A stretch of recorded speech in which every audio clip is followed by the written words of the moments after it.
aujourd'hui, on a rendez-vous avec Maximilien Busser, le best of the creative de MBN. Je vois la tête s'ouvrir. Alors, je propose de passer au deuxième slide tout de suite. Évidemment, voilà, les micros coupés parce que pour éviter tout ce qui est bruit parasite. On est là pour être bienveillant et bienveillante envers tous et toutes. C'est le plus important. Donc, si même vous avez des questions, n'hésitez pas à les tourner de manière cool pour que ça soit cool pour tout le monde.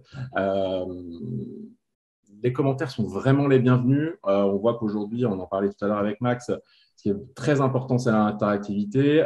Aujourd'hui, pour créer justement des Zooms un peu de qualité, je pense que c'est vraiment important que vous soyez acteurs et actrices. Donc, n'hésitez pas à écrire vos questions, vos interrogations, vos commentaires. Et vraiment, moi, je les lirai et ça me fera plaisir de les faire en live.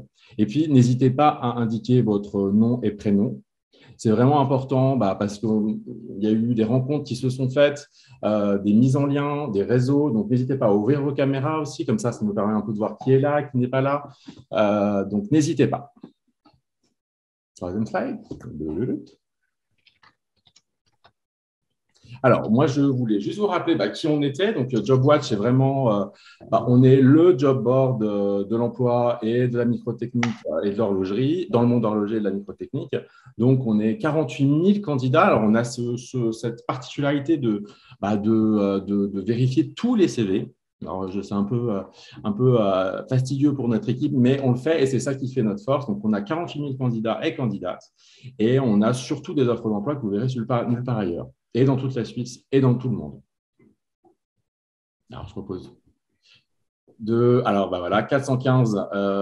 415 métiers qui vont vraiment du marketing en passant par des métiers beaucoup plus précis comme par exemple le décolletage ou des métiers très techniques comme la galvanoplastie. On a aussi des formations très pointues qui vont du marketing au développement personnel. Et puis, on a surtout des très grands noms jusqu'aux petites PME de la microtechnique dans le fin fond du Jura. Donc, vraiment, n'hésitez pas à aller voir notre site et acheter un coup d'œil tous les jours pour voir un peu qu'est-ce qu'on fait, quels sont les nouveaux jobs, etc. Alors, cinquième slide. Je vous encourage, comme toujours, à rester connecté avec nous. Alors, on est sur LinkedIn très présent, sur Facebook et Instagram. Vraiment, sur LinkedIn, c'est un peu notre réseau de préférence parce qu'on a vraiment on est vraiment très actif. On propose plein de choses. On propose aussi tous les jours des jobs. Donc, n'hésitez pas à nous suivre sur ces réseaux. Et puis on peut tout de suite commencer dans le vif du sujet, moi, j'ai envie de dire. Donc, merci beaucoup, Max. Je suis vraiment ravi de savoir que tu es avec nous aujourd'hui. Est-ce que tu peux, pour ceux et celles qui ne te connaissent pas encore, est-ce que tu peux nous préciser un peu ton parcours et qu'est-ce que tu as fait et comment tu as créé ta marque? Surtout ton parcours d'abord. Alors déjà, je vais saluer tout le monde et je vois qu'il y a quelques vieux amis que je n'ai pas vus depuis longtemps, dont Elena, bonjour. Et donc voilà, alors c'est pas facile de résumer, j'ai 54 ans, j'ai de résumer tout ça en peu de minutes, mais je vais essayer d'être rapide. Je voulais être designer de voitures quand j'étais jeune, toute ma jeunesse, 4 ans à 18 ans, je dessinais des voitures. J'ai fait l'EPFL, parce que j'étais de Lausanne, c'était une espèce de logique pas très aboutie. Je pense que je suis tombé en dépression durant le PFL. Je pense que c'était très très compliqué pour moi. Et j'ai quand même diplômé et j'ai eu une chance extraordinaire à tous les niveaux de tomber sur Henri-John Belmont en février 1991 sur une piste de ski où je skiais, je me suis arrêté à un café, il était là, je l'avais déjà rencontré plusieurs fois. Henri-John Belmont était le directeur général de Gégère-Lecoultre. Et je vous la fais courte, il m'a en gros offert un job, pas sur la piste de ski, 10 jours plus tard à la manufacture Gégère-Lecoultre. Et moi, je pensais pas, j'aimais l'horlogerie, mais je pensais pas vraiment aller travailler dans un métier qui était damné, qui était fini. Plus personne allait acheter une montre mécanique il y a 30 ans. Et puis aller vivre à la Vallée de Joux, c'était pas forcément à 24 ans mon ambition première. Et donc, il m'a dit cette phrase que j'ai souvent répétée parce qu'elle est tellement importante. Il m'a juste dit à la fin de l'interview, qui n'était pas une interview, c'est lui qui m'a, pendant 3 heures, il m'a vendu son rêve de comment il allait relancer Je gère le Coultre. Il me dit, il faut que tu saches quelque chose. Si tu veux être un parmi 200 000 personnes dans une grande société, parce que j'étais allé interviewer chez Nestlé, chez Procter, etc. Et puis, ou si tu veux être un parmi nous, 3 ou 4, qui allons sauver Je gère le Coultre. Le lendemain matin, je l'ai appelé, j'ai dit OK. C'était il y a 30 ans et 2 mois. La meilleure décision de ma vie à l'époque. C'était un moment où Je gère le Coultre était vraiment en difficulté. J'ai eu beaucoup de chance dans la vie. C'est que les 2 sociétés pour lesquelles j'ai travaillé étaient en extrême difficulté. Ça fait souvent sourire. Mais quand vous rentrez dans une boîte qui va très très bien, qui est très très grande, eh bien, vous n'allez pas apprendre grand-chose.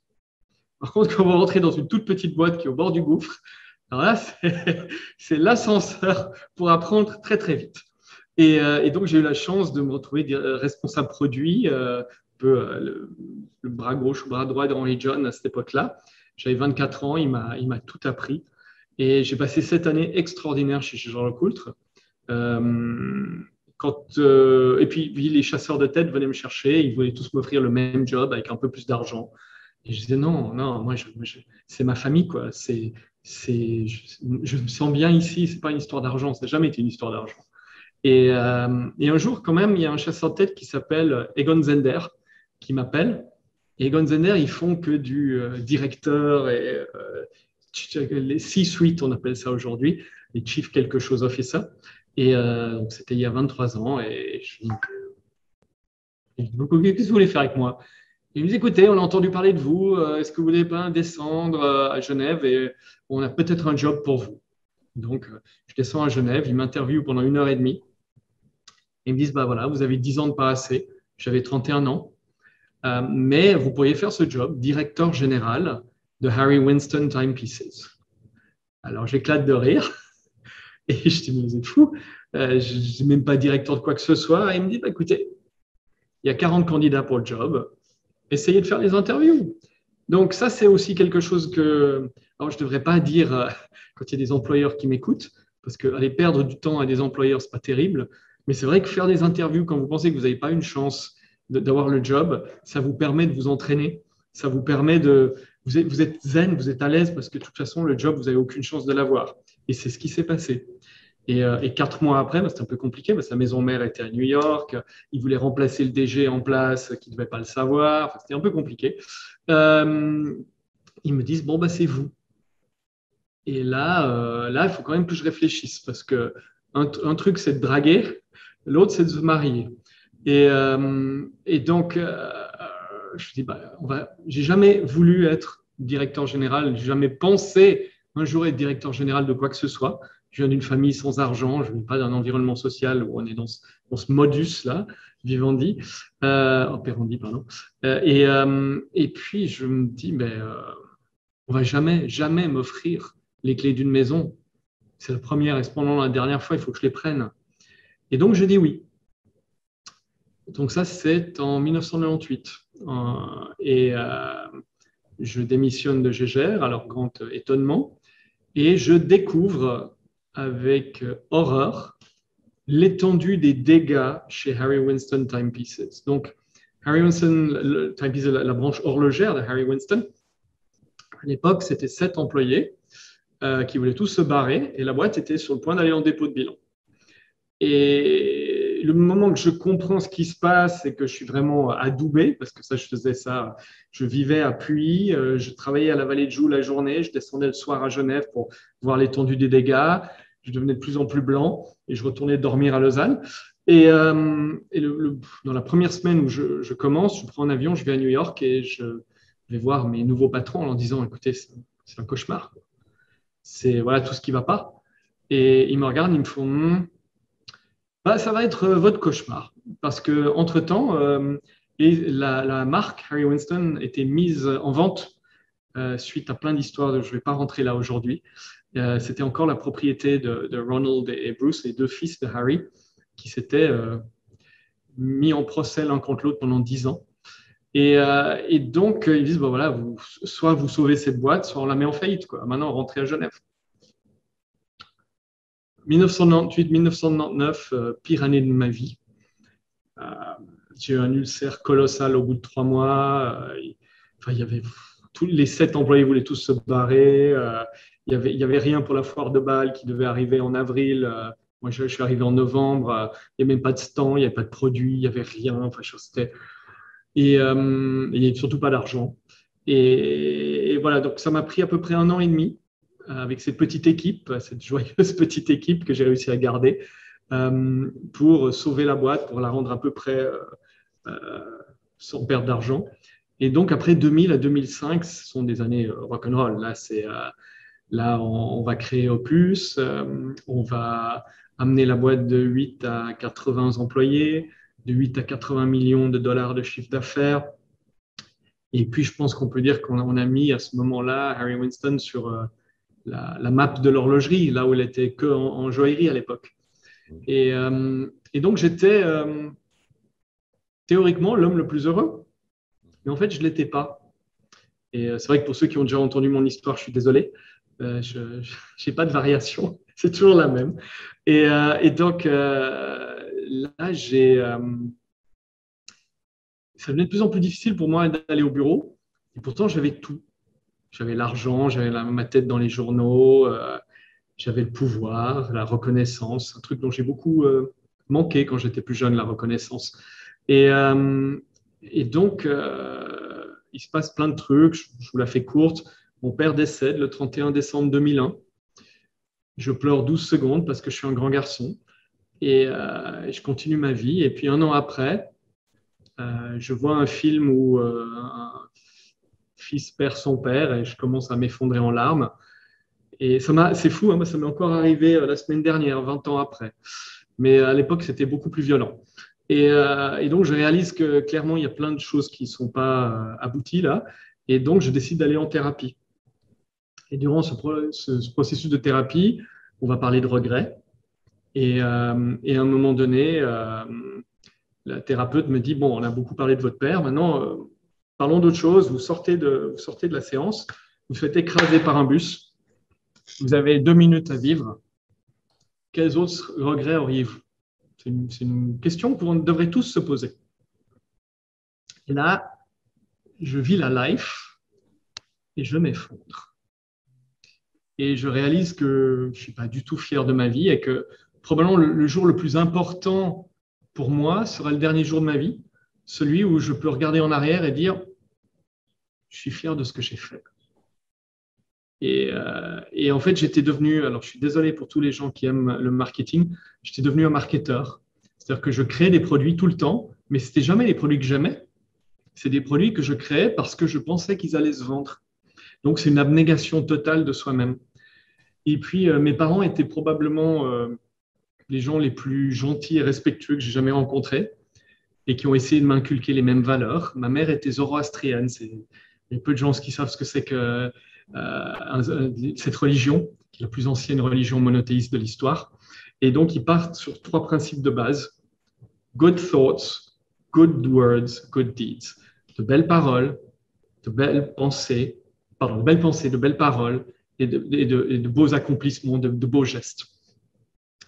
Et que dans le monde professionnel, et ça, je pense que tout le monde va s'y rejoindre dans ce que je vais dire, je ne sais pas pourquoi, mais c'est tout à fait autorisé d'être un enfoiré et de faire plein de coups bas et de manipuler, de filer des coups de couteau dans le dos, etc., etc.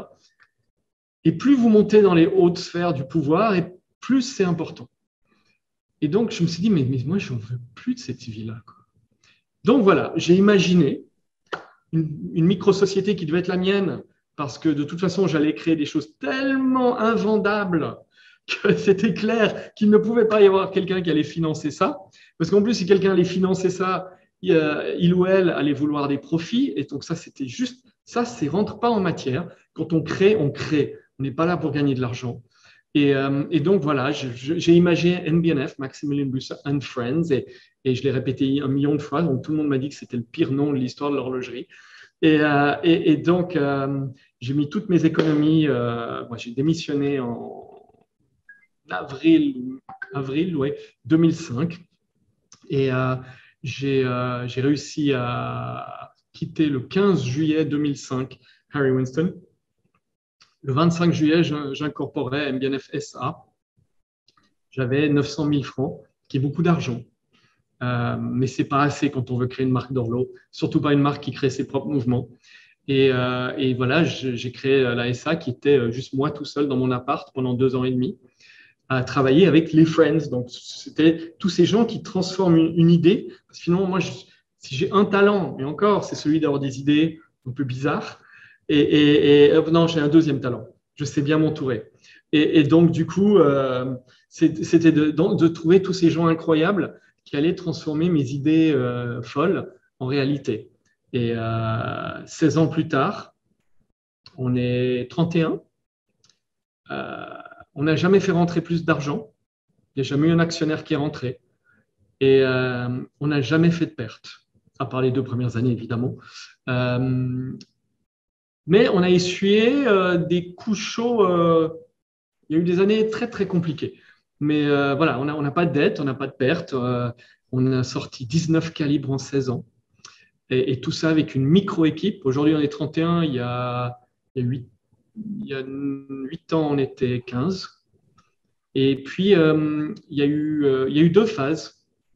Il y a eu la phase arriver à mon rêve, qui était d'essayer d'arriver à 15 millions de chiffre d'affaires et 15 employés. Parce que je me suis dit, à ce niveau-là, on arrivera à générer assez d'argent pour créer vraiment des choses incroyables. Et donc, on y est arrivé en 2013. Et 2013, c'était l'année où non seulement on est arrivé là où j'espérais arriver, mais l'année où ma première fille est née. Donc moi, j'étais papa sur le tard. Donc j'avais 46 ans. Et là, j'ai décidé que la boîte ne grandirait plus. Ah bon. Donc depuis 2013, on fait le même chiffre d'affaires chaque année. Des fois, on est monté jusqu'à 17 millions. Et puis voilà. Et puis maintenant, c'est le début d'une toute autre histoire, mais ça, peut-être qu'on touchera à ça, parce qu'avec tout ce qui s'est passé durant le Covid, les ventes ont juste explosé à un niveau stratosphérique.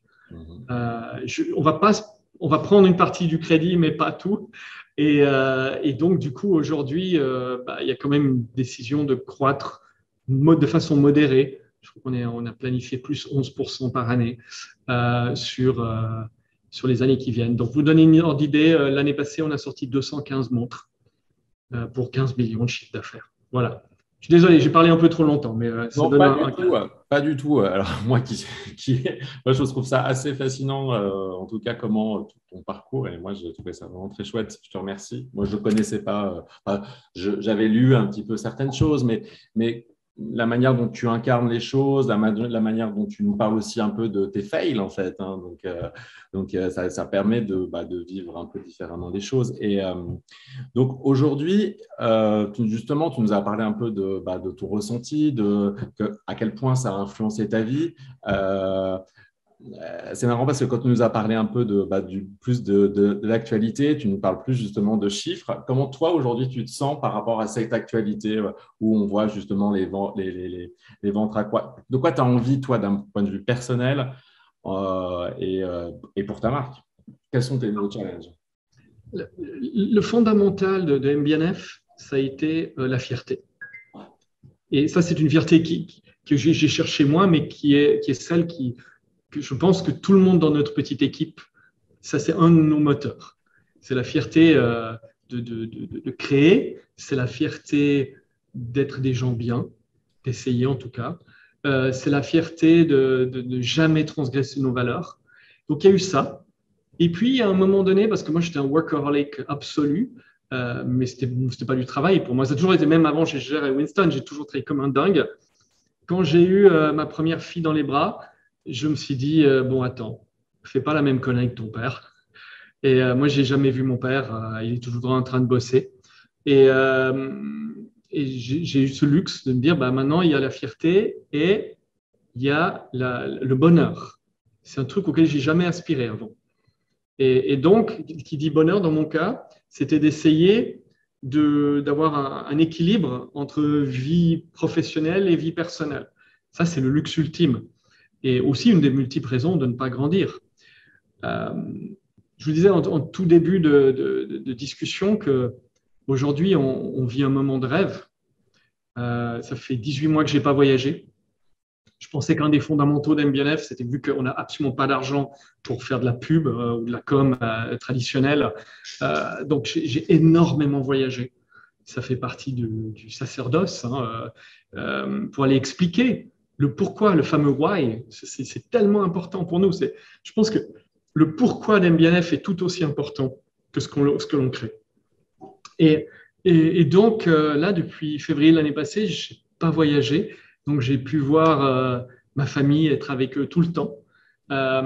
Et en même temps, c'est vrai qu'il y a eu un succès commercial sans précédent qui est pas que le nôtre, hein. On a vu François-Paul Journe, on a vu d'autres indépendants, petits créateurs qui font du bel ouvrage avec de l'intégrité, qui vont très, très bien.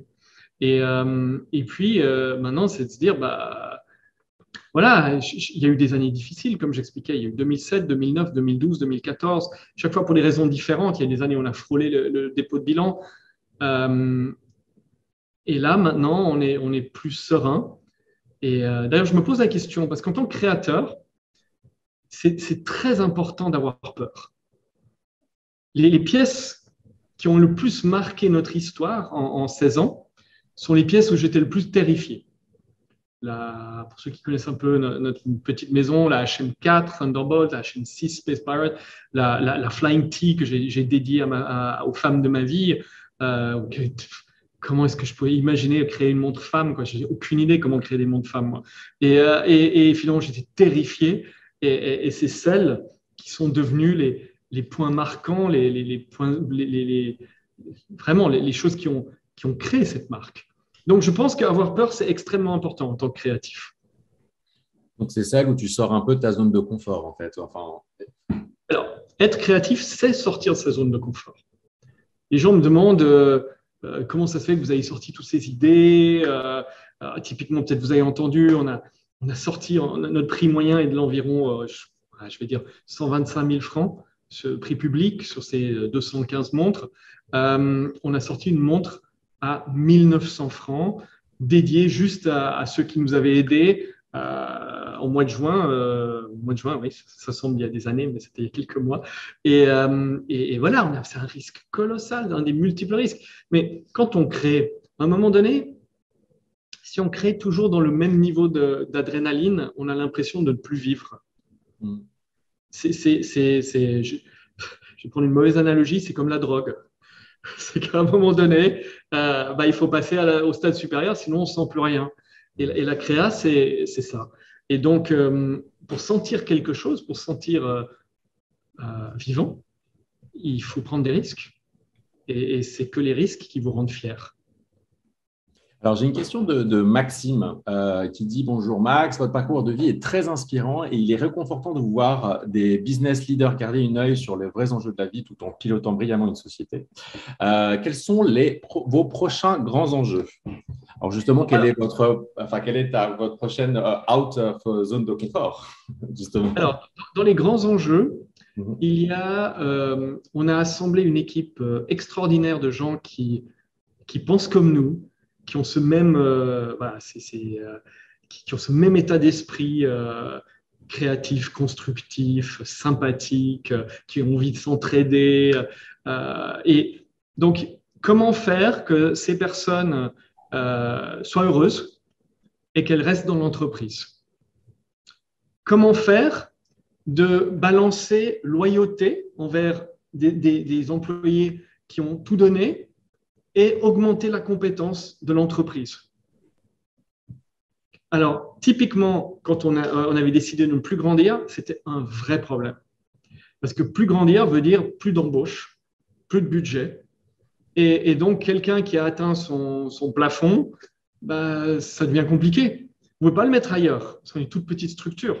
Donc, maintenant qu'on a décidé de grandir, ça, c'est un des grands corollaires positifs, c'est on va pouvoir refaire shifter 2-3 choses et aussi de faire augmenter la compétence. Il y a évidemment, moi, le plus grand projet, qu'est-ce qui me tient éveillé la nuit, c'est MBNF après moi. Donc, je ne suis pas en train de vous raconter que je vends la boîte. Je ne suis jamais en train de vendre la boîte. Ok. C'est simplement que voilà, j'ai 54 ans. J'ai vu mes parents partir. Je suis de cette génération-là. Et j'ai commencé à voir des amis partir. Et ça vous fait un sacré coup. Et vous dites, bah, on est totalement immortel. Hein, jusqu'à un certain moment, on se dit, on ne l'est plus. Ça peut être une bêtise. Hein, je n'ai pas regardé en traversant la route. Mhm. Ça peut être un cancer, ça peut être n'importe quoi. Donc, comment je fais pour que cette petite entreprise qui a du succès, qui s'est bâtie sur des fondamentaux tellement différents du reste de ce métier, comment faire qu'elle me survive? Donc là, il y a énormément de choses qu'on est en train de mettre en place, que je suis en train de mettre en place. Et voilà, donc ça, c'est un des grands challenges. Créer, ce n'est pas un challenge. Je crois qu'on a 8 calibres dans le pipe. On a tous les produits jusqu'en 2000, je vais vous dire 2027.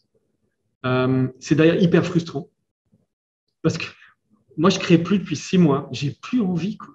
Parce que chaque fois que j'arrive avec une idée, l'équipe de R&D, on a 6 ingénieurs en R&D, ils me regardent. Et là, on va mettre ça où, là, maintenant? Ah ouais, ok, d'accord. Non, ben, je remets dans mon sac et je repars. Et donc, du coup, je m'éclate à faire plein d'autres choses que vous allez voir. Il y a eu déjà les horloges, les boîtes à musique. Il y a plein d'autres trucs. J'ai dessiné une machine à café. Je suis sur des haut-parleurs. Je suis sur des trucs avec d'autres entreprises qui, eux, ont peut-être du R&D dispo avec lequel je peux m'éclater en plus de celles que l'on développe nous, quoi. Si je comprends bien, donc niveau créativité, je pense que là, on est bon. Il faut juste, on est bien calé jusqu'à 2027. Aujourd'hui, c'est plus les ressources finalement qui te manquent et l'idée de croître. Et puis aussi tout ce qui est qu'est-ce qui va rester après toi, effectivement. On a une question de Vincent Lingua qui dit: Bonjour Max, bonjour à tous. Qu'est-ce qui est le plus dur chez MBNF? Créer des concepts, partie créative, ou réaliser la technique pour retranscrire ces concepts, partie ingénierie? Et puis finalement, quelle est ta partie préférée à toi Il aussi? est clair que pour moi, créer les concepts, ça n'a jamais été une problématique. Tout ce que vous voyez ici, à l'exception du quantième perpétuel, qui est ce que je porte au poignet et qui est l'idée de Stephen McDonald, c'était mes idées au départ. Mais ce n'est que mes idées, c'est une esquisse. Et puis de sortir un produit j'ai une démarche créa qui est extrêmement égoïste ou égotiste, ou appelez-le comme vous voulez. Je crée des choses que j'ai envie de porter moi. Et donc, après, évidemment, quand on voit la complexité de nos calibres, les finitions et tout ce qui va dedans, c'est un travail titanesque. Et je dois vraiment, c'est pour ça que je vous disais, comment garder mon équipe heureuse? Parce qu'ils sont extraordinaires, ce qu'ils ont réussi. Mm. Avec une toute petite équipe comme ça, vous imaginez 19 calibres en 16 ans, des marques qui font 1 milliard, et elles n'ont pas fait ça, elles n'ont pas fait la moitié de ça.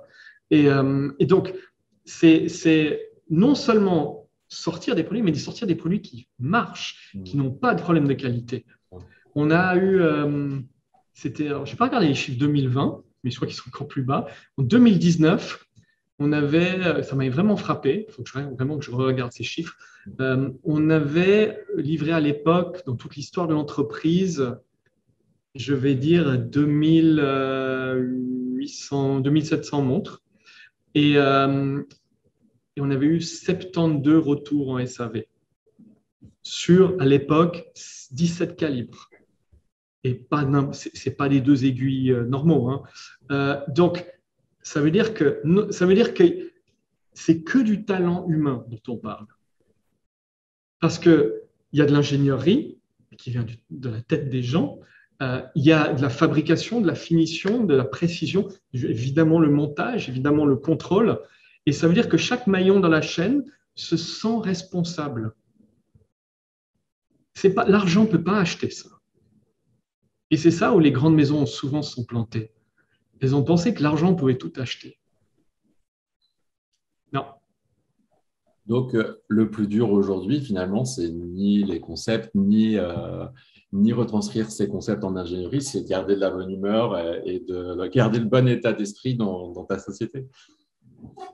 C'est ça. J'ai une question de David qui dit: bonjour à tous, merci Max pour ce témoignage stimulant. J'ai suivi vos créations depuis le début et je me suis toujours demandé qui est l'acheteur type de vos produits.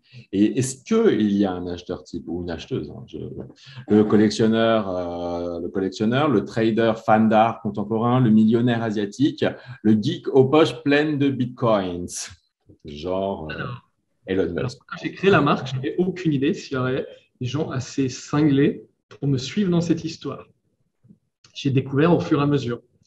Et c'est vrai que j'ai beaucoup voyagé, j'ai présenté mes pièces et très, très, très, très longtemps, je me suis senti comme un dauphin dans un océan rempli de poissons. C'est-à-dire que j'envoyais mon sonar et il y avait des millions de poissons qui me regardaient comme ça, je dis quoi il parle celui-là. Et puis de temps en temps, il y avait un sonar qui revenait, mais très rarement, hein. Et c'est aussi pour ça qu'on est toujours resté très petit. Donc, clairement, ce qui a été extraordinaire, c'est que le client MBNF, comme je disais avant, le pourquoi MBNF existe est aussi important que l'objet lui-même. De ce que j'ai pu voir toutes ces années, qu'il soit de Taipei, de Dubaï, de Paris, Genève, de LA, c'est souvent les mêmes personnes. Alors, elles n'ont pas eu la même éducation, elles ne sont pas de la même race, de la même couleur, de la même religion, mais c'est les mêmes personnes. C'est-à-dire que quand vous achetez une MBNF, évidemment, il faut avoir des moyens. Je suis désolé, c'est aussi pour ça que j'ai sorti les Mad Edition, hein. Mais quand on crée un produit de ce niveau-là, il y a un prix qui est lié. Mais c'est d'abord la plupart du temps des entrepreneurs qui ont fait leur route et qui savent qui ils sont. C'est-à-dire que ce sont des gens qui n'ont plus besoin de frimer, qui n'ont jamais eu besoin de frimer. Alors, quand on voit mes Horological Machines, là, on se dit, oh, bah, le mec qui montre une HM et il frime. Pas du tout. Parce que les fondamentaux de la frime, c'est quoi? C'est, je veux que tout le monde sache ce que je porte, je veux que tout le monde sache le prix, et je veux que tout le monde soit jaloux. C'est ça qui drive notre métier en ce moment. Alors, quand vous portez ça, elle est où ma caméra? Là. Personne ne sait ce que c'est. Personne ne sait le prix. Et quand ils découvrent le prix, ils vous regardent en disant, mais t'es con ou quoi? Pourquoi tu n'as pas acheté une Richard Mille ou une Patek à la place? Et mes clients, ils reçoivent ça tout le temps. Tout le temps. Donc, c'est vous dire l'amour, le lien qu'il y a entre nous et nos clients. Donc, ce sont des personnalités très atypiques qui savent qui ils sont, qui savent ce qu'ils aiment et qui rentrent autant dans la marque par rapport à l'histoire, à ce que nous essayons de défendre, aux valeurs que nous essayons de défendre, que par l'objet lui-même.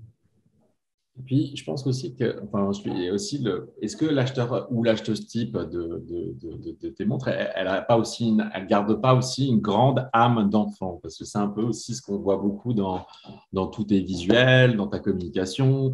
Finalement, c'est cette partie-là que tu touches en nous avec ces pièces-là.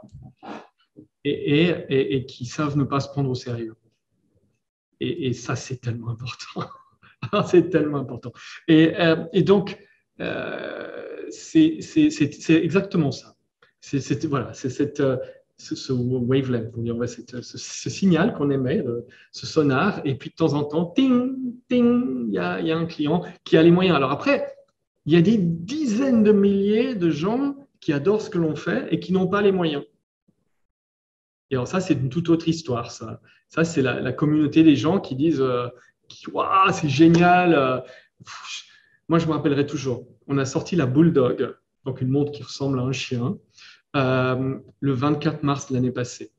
Le 17 mars, je fermais la boîte à cause du lockdown. Et donc, tous nos fournisseurs étaient fermés, tous nos détaillants étaient fermés. J'envoyais l'équipe à la maison et je me rappelle avoir pleuré.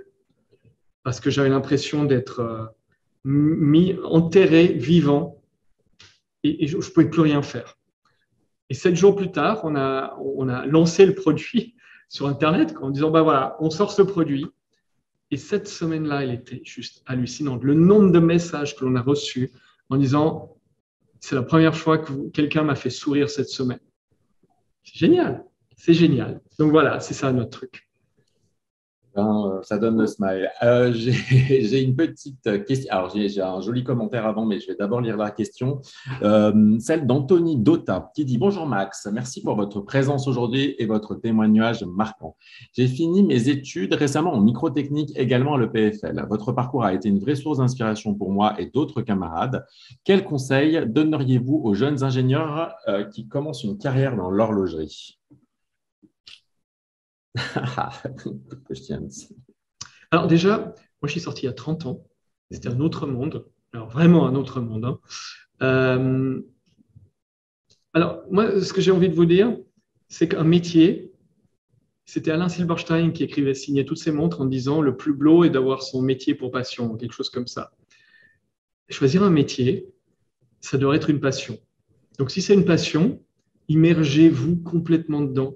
Je suis atterré par le nombre de gens dans notre métier, surtout dans les grandes maisons, qui n'aiment pas l'horlogerie. Ils aiment plein d'autres choses, mais ils n'aiment pas l'horlogerie. Donc, déjà, rentrez dedans. Puis surtout, je fais partie de cette école un peu vieux jeu où moi, ça me dépasse. J'aurais jamais pu, en sortant du poly, monter ma boîte. Je savais rien. Donc, il y a une courbe, hein, d'apprentissage. Et la courbe d'apprentissage, c'est compliqué de la faire dans les grandes sociétés. Et ça, c'est la chance que j'ai eue, c'est que Jean Cool, quand je suis rentré, on faisait avec la marque 17 millions de chiffre d'affaires. Et puis Harry Winston en était 8. Et donc, la chance que j'ai eue, c'était de rentrer dans des toutes petites structures où on apprend, mais tellement plus vite et tellement plus intensément. Par contre, on n'apprend pas forcément mieux. Et donc là, je ne sais pas comment vous aiguiller. Parce que c'est clair que quand on est petit, la plupart des maisons bricolent. Mais par contre, on apprend tellement plus. Donc, j'aurais tendance à dire, dans un monde idéal, il faudrait les deux expériences. Il faudrait une expérience de grande structure, hyper professionnelle, hyper carrée, cartésienne. Et il faudrait une expérience de petite structure où chaque personne est importante et où chaque personne va apprendre à 360 degrés, quoi. Et puis l'autre chose que j'ai apprise, moi, durant toutes ces années, c'est ce que je disais avant, c'est quel que soit votre talent, vous n'êtes rien. Il faut quand même une certaine humilité à un moment pour comprendre qu'on doit apprendre tout le temps et que de toute façon, surtout dans ce métier, sans tous les gens autour de vous, vous n'êtes rien. Donc, quand vous rencontrez des gens intéressants, des gens intelligents, des gens qui vous inspirent, restez proches, mais pas rester proche comme la sangsue qu'on n'a pas envie d'avoir, hein. Rester proche, c'est aidez-les, offrez-leur de l'aide. Voilà, un network, c'est pas oh, je l'ai rencontré dans une soirée, j'ai sa carte de visite. Bon, c'est pas ceux qui ont encore des cartes de visite. C'est un network, c'est des gens qu'on a côtoyés et qui vous font confiance. Et s'ils vous font confiance, c'est que vous avez fait quelque chose pour eux. Donc, en anglais, on dit it's a two-way highway. Voilà, ça, c'est les quelques choses que j'ai apprises. Il y en a peut-être certainement d'autres, mais je ne vais pas prendre une heure à vous raconter tout ça. Moi, avant de finir, parce qu'il est déjà 13h11, j'aurais vraiment déjà te remercier et puis te souhaiter savoir un peu quels étaient un peu les profils recherchés chez BMF. Quel talent concrètement vous recherchez? Est-ce que vous recherchez plutôt des gens qui sont très techniques, les deux, créatifs, pas créatifs, marketing, communication? Enfin, finalement, quels sont vos besoins très pragmatiques là, du coup? Alors, typiquement, je vous donne un exemple. On a une recherche en ce moment. C'est pour, comment on a appelé ça? C'est un titre alambiqué. Je devrais me rappeler. La version non alambiquée. Comme ça. Alors, en gros, notre équipe commerciale, sont 3. Donc, il y a un directeur commercial génial. On vient de recruter un retail manager qui l'aide en backup parce que tout seul, il n'y arrivait pas. Et on a une super responsable ADV qui est formidable. Et puis, on lance tellement de projets en même temps qu'on se retrouve, cette équipe est totalement sous l'eau. Et là, on cherche quelqu'un qui va aider sur le e-shop. Nous ne sommes pas qu'une marque de montres, nous sommes aussi les Mad Gallery. Pour ceux qui savent, on a créé il y a 10 ans ce concept de galerie d'art mécanique. Il y en a une à Genève, une à Taipei, une à Hong Kong et une à Dubaï. Et alors, les 3 à l'extérieur de la Suisse sont des franchises. La Suisse, c'est la nôtre. Donc, on a un e-shop, on a une Mad Gallery, on a besoin d'aide à ce niveau-là. Et donc, après, on a lancé aussi cette fameuse première Mad Edition, cette montre à 1900 francs, qui ne sera plus à 1900 francs, mais qui sera quand même pas du tout dans les mêmes prix, qui sera vendue que online. Et donc qui est extrêmement chronophage. Et donc, on cherche quelqu'un qui va gérer tout ça. Mais chez MBNF, c'est une attitude de start-up. Bien sûr. Après 16 ans, c'est toujours une start-up. C'est-à-dire qu'on a la tête au niveau stratégique, on a les mains dans le cambouis. C'est obligatoire. Il n'y a pas de middle management chez MBNF. Ça, c'est une des règles de base. Chaque personne, quand elle arrive le matin et qu'elle repart le soir, elle voit l'impact de son travail sur l'entreprise. Parce que je pense que c'est une des choses les plus importantes pour garder la motivation. Il y a trop de personnes dans le monde qui ne savent pas pourquoi elles font le boulot qu'elles font. Chez nous, vous le savez. Donc, typiquement, cette personne va peut-être commencer, entre autres, à faire des paquets, à répondre aux clients, etc., etc. C'est quelqu'un qui a besoin d'un entre-gens génial. C'est quelqu'un qui a envie de faire plaisir. Les gens chez nous, toute l'équipe commerciale, c'est des personnalités qui aiment faire plaisir. Ce n'est pas du tout des personnalités de vendeurs. Parce qu'on n'est pas dans un métier de vente, nous. Nous, on est dans un métier de transmission. Et je reçois des dizaines de messages, par mois, de clients qui me disent « Mais ton équipe, elle est incroyable. Jamais j'ai été servi comme ça. » Et donc, voilà, il y a une envie d'aider, une envie d'aimer, une envie de partager et puis de travailler avec nous sur ce prochain grand projet d'entreprise parce qu'il va y avoir, donc on est en MBNF 3.0, ça commence cette année et nous accompagner. Voilà, donc ça, c'est un exemple. Donc, si je résume, quelqu'un qui sait un peu tout faire. C'est quelqu'un qui aime être dans le contact client, qui doit avoir une grosse, qui doit bien connaître le digital, ça c'est clair. On est des vieux schnocks, nous. Je veux dire, moi, j'ai embauché notre jeune digital et PR manager, Arnaud, dans un entretien. Je demandais à tout le monde 2 questions. Et une de ces questions, c'est comment on pourrait faire mieux notre com chez MBNF. Et c'était il y a 3 ans. On venait de lancer la HM9. Et il me regarde, il est hyper respectueux, Arnaud. Il me regarde comme ça, c'était dans un Zoom. Il me dit, écoutez, j'étais très déçu par votre dernier lancement. Ouf, j'étais super content de notre dernier lancement. Et puis, comment ça, vous êtes déçu? Il dit, bah oui, vous avez annoncé qu'à 14h, je ne sais plus quel jour, vous alliez faire le lancement. Donc moi, j'étais devant mon Instagram et j'attendais les stories. À 14h, pas de story, 15h, pas de story, 16h, pas de story, le lendemain, pas de story. C'est quoi cette histoire? Moi, je ne sais même pas ce que c'était qu'une story quand il me parlait. Regardez comme ça. OK, j'ai appelé Harris, notre directeur de la com, j'ai dit, c'est lui. Lui, c'est le seul qui a osé me dire qu'on faisait les choses mal. Et donc, voilà, on a besoin de gens qui arrivent avec des critiques et des solutions. Constructives, bien sûr, bien sûr. Voilà. Chouette. Merci beaucoup, Max. Notre petit talk touche à sa fin. Je voudrais vraiment te remercier. C'était vraiment très inspirant. Et tu parles avec ton cœur et c'est sûrement ça qui fait ton succès. Enfin, j'en suis même sûr. Donc, un grand merci pour ça. Je voulais vous informer que le replay sera disponible tout de suite après. Assez rapidement et je voulais vous remercier d'être toujours là au rendez-vous. On aura notre prochain talk avec Sadri Kaiser, qui est le responsable produit de Roger Dubuis. Donc voilà, tout aussi intéressant. Et n'hésitez pas à répondre à notre formulaire de satisfaction. Donc à la fin, vous verrez, on a tout plein de questions. Pour nous, c'est hyper important parce que ça nous permet un peu d'avoir des feedbacks sur qu'est-ce qui était bien, qu'est-ce qui n'était pas bien. Et puis, je voulais vous remercier d'être toujours là en rendez-vous et je vous souhaite un bon appétit si ce n'est pas déjà fait. Merci beaucoup, Max. Merci à tous et toutes. Merci à toutes et à tous. À bientôt. Au À revoir. bientôt. Ciao, Max. Ciao.